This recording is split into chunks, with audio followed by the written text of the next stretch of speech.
Hello everyone. Today we will see our next topic, Lewis model of unlimited supply of labour. श्रम की असीमित पूर्ति का Lewis model. देखो, ये जो मॉडल है ये अल्पविकसित देशों से संबंधित है, जहाँ पर डिस्गाइज्ड अनएम्प्लॉयमेंट, छिपी हुई बेरोजगारी पाई जाती है। छिपी हुई बेरोजगारी मीन्स किसी भी काम को करने के लिए जितने व्यक्ति हमें चाहिए उससे ज़्यादा व्यक्ति काम पर लगे हुए होते हैं। यदि इन व्यक्तियों को काम से हटा भी दिया जाए तो कुल उत्पादन में कोई कमी नहीं होती। जैसे एग्जांपल देखो कि मान लो अगर हमें 1 एकड़ लैंड पर सिर्फ 2 ही लेबर काफ़ी है, 2 ही व्यक्ति हमारे लिए सफिशिएंट है और हमने 5 लोगों को काम पर लगाया हुआ है, जो 3 जो एक्स्ट्रा है, 3 एक्स्ट्रा लेबर क्या होगी? डिस्गाइज अनएम्प्लॉयमेंट, छिपी हुई बेरोजगारी को व्यक्त करेंगे। अगर इन 3 लेबर को हम काम से हटा भी दें या काम से शिफ्ट कर दें कहीं और, तब भी हमारे कुल उत्पादन में कोई कमी नहीं होगी, क्योंकि इन श्रमिकों की जो एक्स्ट्रा लेबर है, जो अतिरिक्त श्रमिक है, उनकी सीमांत उत्पादकता 0 होती है। तो लुईस का ये जो मॉडल है, उन्होंने अपने एक लेख economic development with unlimited supply of labour में इस मॉडल को दिया और उन्होंने अल्पविकसित देशों में आर्थिक विकास के संबंध में इस मॉडल को प्रतिपादित किया कि उन्होंने बताया कि एक अल्पविकसित देश जो है, जहाँ पर श्रम की पूर्ति असीमित है, तो असीमित श्रम की पूर्ति का प्रयोग किस प्रकार से किया जाए कि एक अल्पविकसित देश अपना आर्थिक विकास कर सके। क्योंकि अल्पविकसित जो देश होते हैं वहाँ पर निवेश की जो दर है सिर्फ 5 से 10% तक होती है, 5 to 10% होती है, जबकि आर्थिक विकास के लिए कितनी होनी चाहिए? 15 to 20% निवेश की दर होना आवश्यक है। तो ये हम लुईस के मॉडल में करेंगे, इसको आगे हम डिटेल में देखेंगे कि लुईस ने जो हमारी अनलिमिटेड सप्लाई है, अगर वो अल्पविकसित देशों में पाई जाती है तो उसका प्रयोग किस प्रकार से किया जाए कि एक अल्पविकसित देश अपना आर्थिक विकास कर सके। इसके बाद आती है हमारी एजम्पशंस। हम पहले एजम्पशन करेंगे लुईस मॉडल की। फर्स्ट एजम्पशन है, because of high density of population in less developed countries, supply of labour is unlimited, many peoples are disguisedly unemployed and marginal productivity of these people is 0। ये कह रहे हैं कि जो अल्पविकसित देश होते हैं वहाँ पर जनसंख्या का जो घनत्व है वो अधिक होने के कारण वहाँ पर जो श्रम की पूर्ति होती है वो भी असीमित होती है और बहुत से जो लोग हैं वो डिस्गाइज्ड अनएम्प्लॉयमेंट, छिपी हुई बेरोजगारी से पीड़ित होते हैं तथा उनकी जो मार्जिनल प्रोडक्टिविटी है वो 0 होती है। इसके बाद नेक्स्ट हमारी एजम्पशन आती है, supply of labour is perfectly elastic at the subsistence rate of wages. ये कह रहे कि जो जीवन निर्वाह स्तर पर जो श्रमिकों की पूर्ति होती है वो पूर्णतः लोचदार होती है।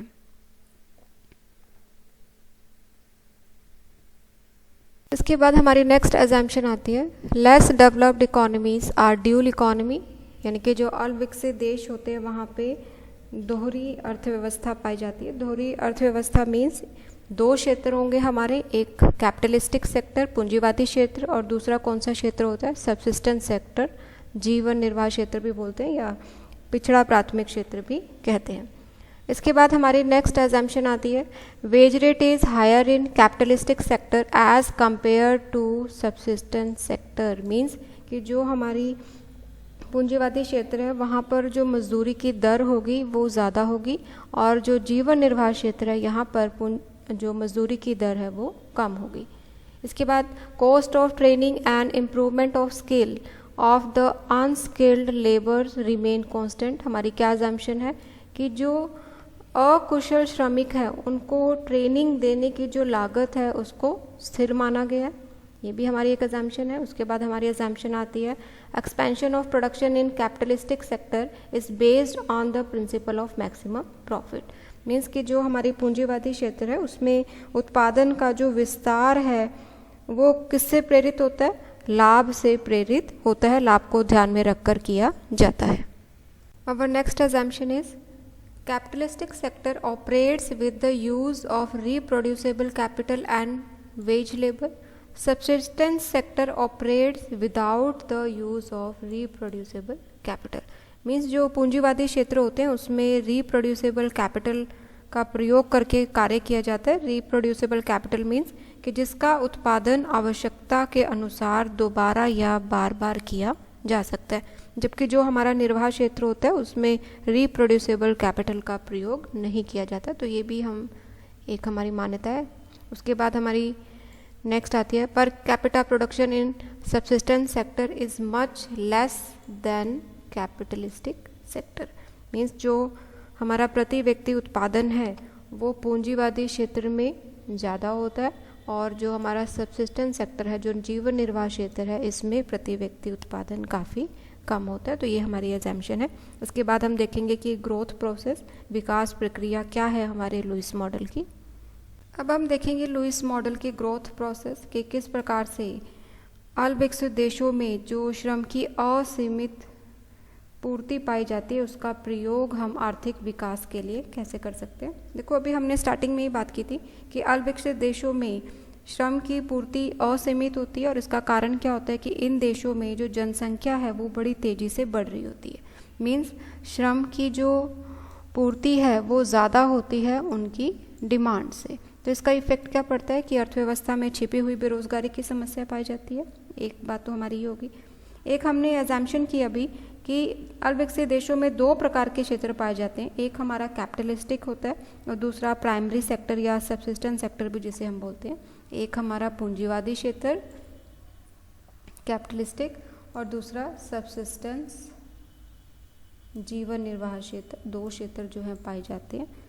ठीक है, इसके बाद हमने ये भी अजम्पशन में किया कि छिपी हुई बेरोजगारी के अंतर्गत जो श्रमिक होते हैं यदि उन्हें काम से हटा भी दिया जाए तो हमारी कुल उत्पादन पे इसका कोई प्रभाव नहीं पड़ता, क्योंकि इन श्रमिकों की जो सीमांत उत्पादकता होती है वो लगभग शून्य होती है।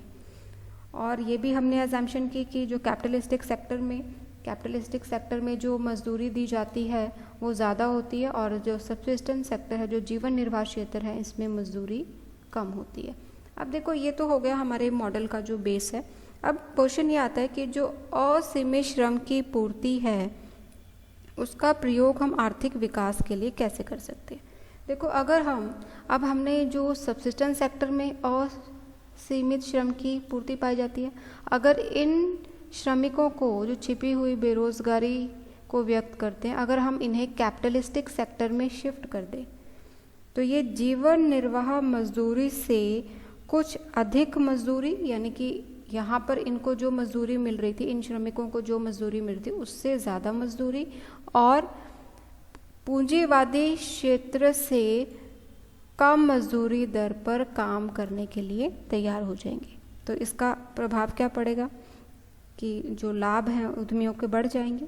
ठीक है, फिर लाभ इनके बढ़ेंगे, जब उद्यमियों को जो लाभ मिलेगा आगे वो क्या करेंगे, इनको निवेश कर देंगे प्रोडक्टिव एक्टिविटीज़ में, और प्रोडक्टिव एक्टिविटीज़ में निवेश करने के बाद जो श्रमिकों की मांग है वो और बढ़ जाएगी।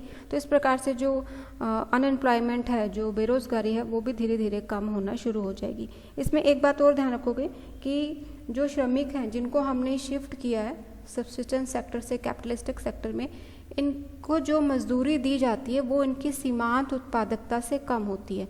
जैसे देखो, मान लो अगर एक श्रमिक जो है वो 1000 रुपये के बराबर काम कर रहा है, लेकिन उन्हें जो मजदूरी दी जाएगी वो 600 रुपये दी जाती है, यानी कि सीमांत उत्पादकता से कम। मान लो, या एक और इसको आगे एक्सपेंड करें तो देखो, अगर मान लो कि एक श्रमिक जो है वो 1000 रुपये के बराबर काम कर रहा है। ठीक है, सब्सिस्टेंस सेक्टर निर्वाह क्षेत्र में उनको जो मजदूरी दी जाती थी वो मान लो 300 रुपये थी। ठीक है, और जो पूंजीवादी क्षेत्र है उसमें जो मजदूरी दी जाती है वो मान लो 600 रुपये है। तो हमने अभी क्या किया कि जिन श्रमिकों को हम शिफ्ट करेंगे वो इससे निर्वाह क्षेत्र से तो ज़्यादा मजदूरी, ठीक है, बट इनसे थोड़ी सी कम मजदूरी पर काम करने के लिए तैयार हो जाएंगे। जैसे वहाँ पर कितनी मजदूरी दी जा रही है, 600, और जिनको हमने शिफ्ट किया उनको कितनी मजदूरी दे रहे हैं, मान लो 500, इससे कम मजदूरी दे रहे हैं। यहाँ से तो ज़्यादा ही है, 500 रुपये, यहाँ 300 मिल रहे थे, अब यहाँ 500 मिल रहे हैं। ठीक है, लेकिन इनकी सीमांत उत्पादकता, ये कितने के बराबर काम कर रहे हैं, 1000 रुपये के बराबर, और मजदूरी अब इन्हें कितनी दी जा रही है, 500। तो 500 रुपये क्या हो गए, प्रॉफिट हो गए उद्यमियों के। तो इस प्रॉफिट को आगे क्या है, निवेश कर दिया जाता है फॉर प्रोडक्टिव एक्टिविटीज़। लेकिन फिर आगे लुईस ने बताया कि एक सीमा के पश्चात जो श्रमिक होते हैं वो भी पूंजीवादी मजदूरी से कम पर काम करने के लिए तैयार नहीं होते और वो डिमांड करते हैं कि उनकी सीमांत उत्पादकता के बराबर ही उन्हें मजदूरी दी जाए।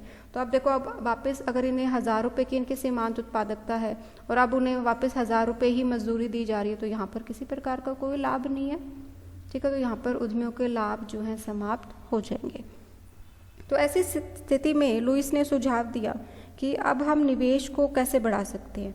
तो इसके 2 उपाय हैं। एक तो क्या हम कर सकते हैं कि जो दूसरे अल्प विकसित देश हैं, ठीक है, वहाँ से हम श्रमिकों का आवास कर सकते हैं, माइग्रेट कर सकते हैं उसको अपनी कंट्री में, क्योंकि वो फिर से क्या करेंगे, कम मजदूरी पर ही काम करने के लिए तैयार हो जाएंगे, फिर से उद्यमियों के लाभ बढ़ जाएंगे। दूसरा हम क्या कर सकते हैं कि जो अल्पविकसित देश है वहाँ पर हम, जो दूसरे अल्पविकसित देश है वहाँ पर हम पूंजी का निर्यात कर सकते हैं। इसका क्या इफेक्ट पड़ेगा कि जो स्वयं की जो खुद की अल्पविकसित अर्थव्यवस्था है वहाँ पर निवेश कम हो जाएगा और निवेश कम होने के कारण श्रमिकों की मांग कम हो जाएगी। तो मांग अगर कम होगी तो फिर वो कम मजदूरी पर भी काम करने के लिए तैयार हो जाएंगे। तो इस तरीके से भी लाभ को दोबारा बढ़ाया जा सकता है।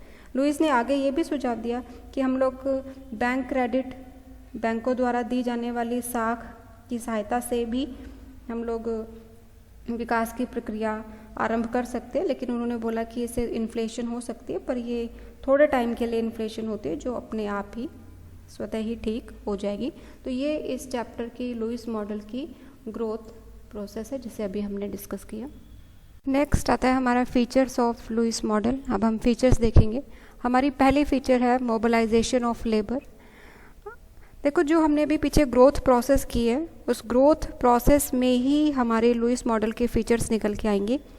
जो पहली है हमारी मोबिलाइजेशन ऑफ लेबर, श्रमिकों का एकीकरण।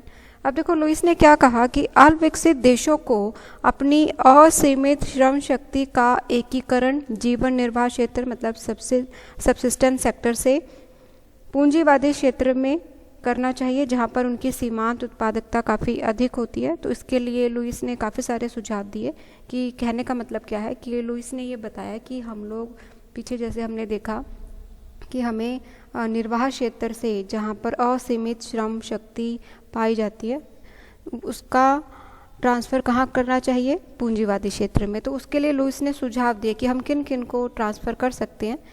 एक तो हमें उनको ट्रांसफ़र करने चाहिए जो छिपी हुई बेरोज़गारी से पीड़ित होते हैं। महिलाओं, जो श्रमिक है, जो महिला श्रमिक है, उनको भी पूंजीवादी क्षेत्र में रोज़गार दिया जा सकता है। देश की जनसंख्या बढ़ने के कारण श्रम शक्ति में जो वृद्धि होती है, जो एडिशनल लेबर होती है, उसको भी हम पूंजीवादी क्षेत्र में रोज़गार दे सकते हैं। तो आगे लुईस ने ये भी बताया कि हमें जो अकुशल श्रमिक हैं, अनस्किल्ड लेबर है, उनको ट्रेनिंग दी जानी चाहिए, प्रशिक्षण की उचित व्यवस्था की जानी चाहिए जिससे उन्हें पूंजीवादी क्षेत्र में रोज़गार प्राप्त हो सकेगा। तो ये हमारी पहली फीचर है। उसके बाद आता है कैपिटलिस्टिक सरप्लस, पूंजीवादी आधिक्य। अब जो पीछे हमने बात की थी ग्रोथ प्रोसेस में कि जो लेबर होती है जो निर्वाह क्षेत्र में लगी हुई होती है और जिनको हम ट्रांसफ़र करते हैं पूंजीवादी क्षेत्र में, तो वो कम मजदूरी पर ही काम करने के लिए तैयार हो जाते हैं और उनको जो मजदूरी दी जाती है वो निर्वाह क्षेत्र से तो अधिक होती है, परंतु जो पूंजीवादी क्षेत्र में मिलने वाली मजदूरी है उससे कम होती है। और आगे हमने फिर उसको और डिस्कस किया था कि ओवरऑल उनकी सीमांत उत्पादकता से कम मजदूरी दी जाती है, जिसको हमने एक एग्जाम्पल से भी किया था पीछे। तो अब इसी को हम एक डायग्राम से भी एक्सप्लेन कर सकते हैं।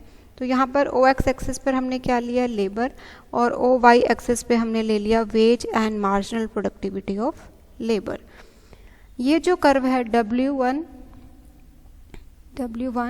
ये निर्वाह क्षेत्र में मिलने वाली जो मजदूरी है उसको व्यक्त करती है रेखा, और जो ये WW है ये इंडस्ट्रियल सेक्टर या कैपिटलिस्टिक सेक्टर में मिलने वाली जो मजदूरी है उसको व्यक्त करती है ये रेखा।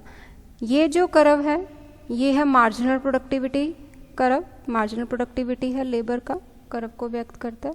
अब देखो हम यहाँ पर कैसे एक कैपिटलिस्टिक उद्यमी को जो लाभ प्राप्त होते हैं वो देखेंगे कि मान लो हमने OM लेबर को पहले रोज़गार पर लगाया, ठीक है, या OM लेबर को हमने ट्रांसफ़र किया कहाँ पर, कैपिटलिस्टिक सेक्टर में, या जो हमारा दूसरा था पूंजीवादी क्षेत्र जिसे हम कह रहे थे।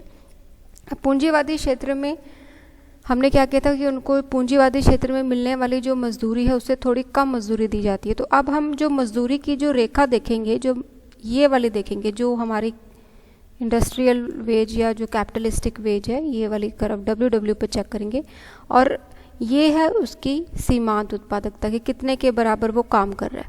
तो अब देखो, एक जो लेबर है उसकी सीमांत उत्पादकता कितनी है,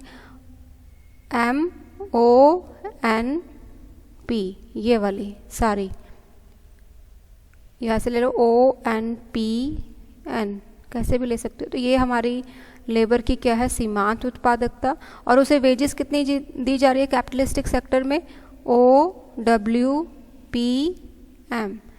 तो ये जो एरिया है WNP, ये हमारे क्या होंगे, लाभ होंगे उद्यमियों के, जिसे वो आगे निवेश कर देगा, ठीक है।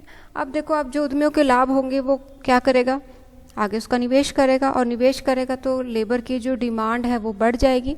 अब लेबर की डिमांड बढ़ेगी तो ये जो कर्व है मार्जिनल प्रोडक्टिविटी कर्व, ये हमारा आगे शिफ्ट हो जाएगा। इसको हम नाम देते हैं marginal productivity of one labour की। अब यहाँ से देखो, जब निवेश किया तो हम नंबर ऑफ लेबर्स बढ़ गए, लेबर की संख्या बढ़ गई, तो अब कितनी है, OM1, ठीक है। अब हम दोबारा चेक कर सकते हैं कि एक जो एंटरप्रेन्योर है उसको कितने लाभ प्राप्त होंगे। तो अब हम ये जो नई जो मार्जिनल प्रोडक्टिविटी कर्व था यहाँ से चेक करेंगे। अब देखो, लेबर की कितनी मार्जिनल प्रोडक्टिविटी है, ON1, P1 और ये M1, ठीक है। तो ये मार्जिनल प्रोडक्टिविटी है, और उसे वेजेस कितनी दी जा रही है, वेजेस हम सेम यहीं से ही चेक करेंगे क्योंकि हमने उन्हें पूंजीवादी क्षेत्र कैपिटलिस्टिक सेक्टर में शिफ्ट कर दिया है। तो उन्हें कितनी मजदूरी दी जा रही है पूंजीवादी क्षेत्र में, OW, ये P1 और M1। तो ये जो एरिया है WN1 P1 वाला, ये क्या होंगे, सारे लाभ होंगे।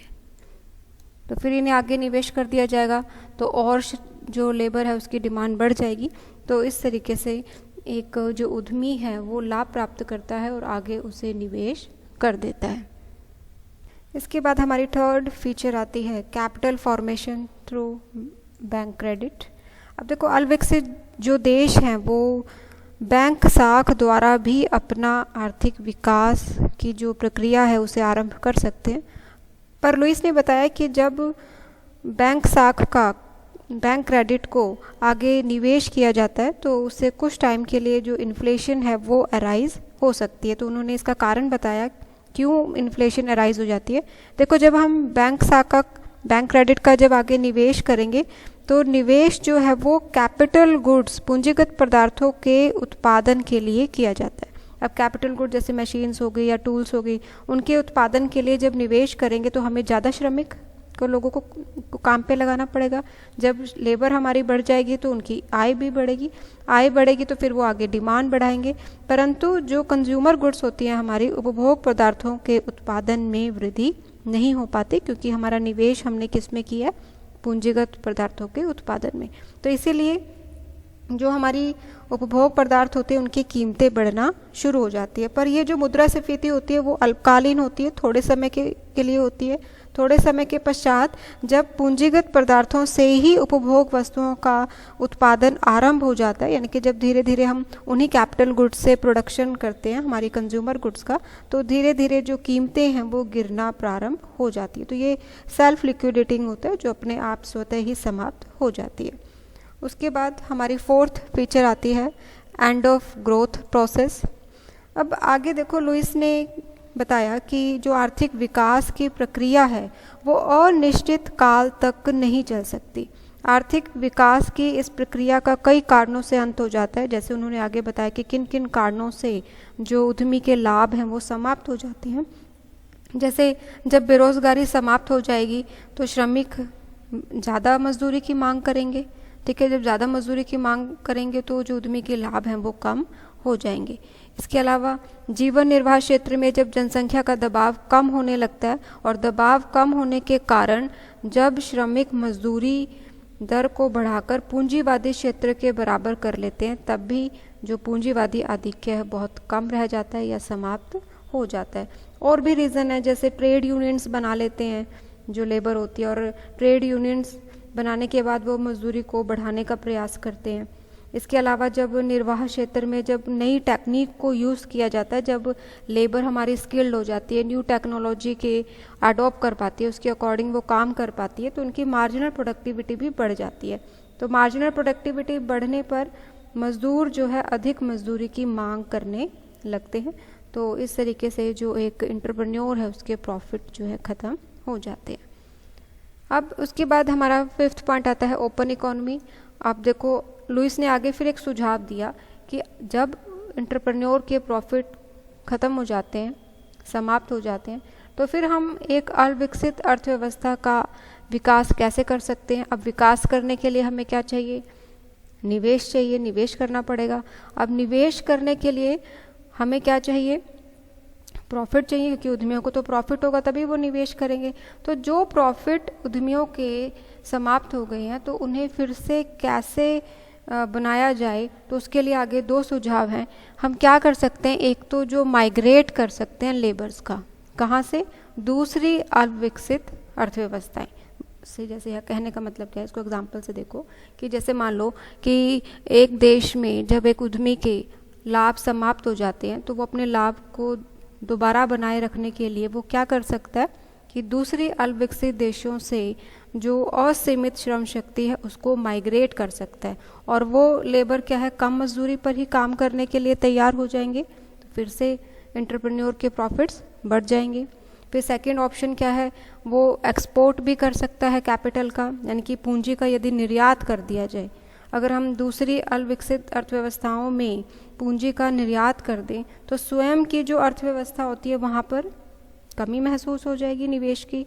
अब निवेश नहीं है तो वस्तुओं का उत्पादन भी नहीं हो पाएगा, क्योंकि कोई इंडस्ट्री ही नहीं लगाएगा। अब उत्पादन नहीं है तो श्रमिकों की मांग कम हो जाएगी। अब श्रमिकों की मांग कम होने के कारण देश में मजदूरी की दर भी कम हो जाएगी। तो ये भी एक तरीका है कि किस प्रकार से एक उद्यमी जो है अपने लाभ को बनाए रख सकता है। तो ये हमारी फीचर्स हैं लुइस मॉडल की। इसके बाद आते हैं हमारी क्रिटिसिज्म ऑफ लुइस मॉडल। कौन कौन सी आलोचनाएं हैं लुइस मॉडल की वो हम देखेंगे। पहली है हमारे लिमिटेड स्कोप, सीमित क्षेत्र। इस सिद्धांत का जो क्षेत्र है वो सीमित है, क्योंकि यह सिद्धांत अविकसित देशों में श्रम की असीमित पूर्ति की मान्यता पर आधारित है, परंतु कई अविकसित अर्थव्यवस्थाएं जैसे दक्षिणी अफ्रीका है, लैटिन अमेरिका है, में श्रम की पूर्ति असीमित नहीं है, तो वहाँ पर यह सिद्धांत जो है वो लागू नहीं होता, तो इसलिए इसको क्रिटिसाइज़ किया गया।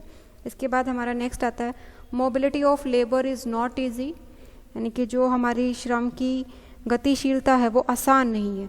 कि अविकसित देशों में जो निर्वाह क्षेत्र से जब हम पूंजीवादी क्षेत्र में श्रम को गतिशील करते हैं, ट्रांसफ़र करते हैं, तो वो एक आसान कार्य नहीं है, क्योंकि अविकसित देशों में जाति है, धर्म बंधन है, या आवास की समस्या है, उत्साह की कमी है के कारण जो हमारी लेबर है उसका ट्रांसफ़र करना आसान नहीं होता। इसके बाद नेक्स्ट आता है constant subsistence wage is not possible. अब देखो लुइस के मॉडल की ये भी मान्यता उचित नहीं है कि जीवन निर्वाह क्षेत्र में श्रमिकों को जो जीवन निर्वाह मजदूरी दी जाती है वो स्थिर रहती है और उसमें कोई वृद्धि नहीं होती। वास्तव में जब कोई भी अर्थव्यवस्था अपना आर्थिक विकास करता है तो धीरे धीरे जो मजदूरी है वो भी बढ़ती है, और जो मजदूर हैं, जो श्रमिक हैं, वो ज़्यादा मजदूरी की मांग करने लगते हैं। तो ये भी इसकी एक क्रिटिसिज्म है। उसके बाद lack of skilled workers. Lewis का यह निष्कर्ष भी उचित नहीं है कि अविकसित देशों में अकुशल श्रमिकों को प्रशिक्षण देकर आसानी से कुशल बनाया जा सकता है, यानी कि जो हमारी अनस्किल्ड लेबर है उसको यदि हम ट्रेनिंग दे दें तो वो स्किल्ड हो जाएगी। तो ये एक इजी टास्क नहीं है, क्योंकि इसके लिए हमें काफ़ी समय और जो मनी है वो स्पेंड करनी पड़ती है। तो ये भी इसकी एक क्रिटिसिज्म है कि उन्हें आसानी से जो स्किल्ड है वो नहीं बनाया जा सकता लेबर को ट्रेनिंग देकर। इसके बाद नेक्स्ट आता है लैक ऑफ एंटरप्रेन्योर्स। लुईस के मॉडल की यह मान्यता भी उचित नहीं है कि अविकसित देशों में उद्यमी पर्याप्त संख्या में होते हैं और इसीलिए वो असीमित जो श्रम शक्ति है उसका पूर्ण प्रयोग कर सकते हैं, बल्कि ऐसा नहीं होता, देखने को नहीं मिलता, क्योंकि अविकसित देशों में जो एंटरप्रेन्योर्स होते हैं, जो योग्य उद्यमी होते हैं, उनका अभाव पाया जाता है और इसी अभाव के कारण आर्थिक विकास की जो प्रक्रिया है वो तेजी से नहीं हो पाती।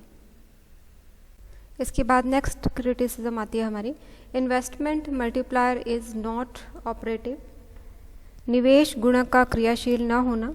देखो, इस मॉडल की यह मान्यता भी उचित नहीं है कि अविकसित देशों में उद्यमी अपने लाभ को निवेश करते हैं, इसलिए निवेश गुणक या इन्वेस्टमेंट मल्टीप्लायर क्रियाशील होता है। परंतु जो डॉक्टर VKRV राव तथा प्रोफेसर AK दास गुप्ता का मत है कि अविकसित देशों में निवेश गुणक क्रियाशील नहीं होता और निवेश गुणक के क्रियाशील न होने के कारण श्रम का पूर्ण प्रयोग नहीं हो पाता। तो इसकी ये भी एक क्रिटिसिज्म है। उसके बाद आता है marginal productivity is not zero. Professor Sen, Schulz आदि के अनुसार कि लुईस के मॉडल की यह धारणा भी गलत है कि जीवन निर्वाह क्षेत्र में श्रम की जो सीमांत उत्पादकता है, जो मार्जिनल प्रोडक्टिविटी है, वो ज़ीरो होती है।